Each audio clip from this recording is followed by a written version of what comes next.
So yan, magawa tayo ng sauce ng pizza. Nilagay ko na yung bawang at sibuyas. Linisak na sa mantika.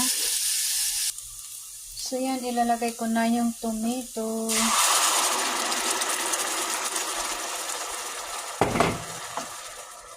Parang mayroon hindi na blender.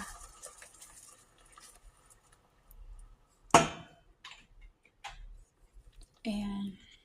Tapos lalagyan ko siya ng black pepper.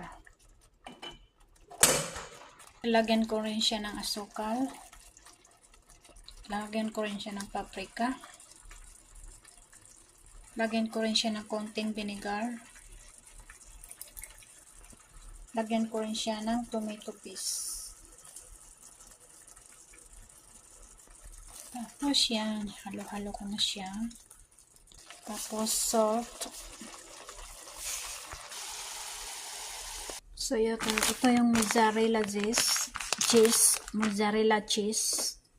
Tapos ito yung ilalagay ko sa top ng pizza. Ito. So ito na black. Tapos tomato. Tapos ano yun? Chicken. Tapos yan. Onion.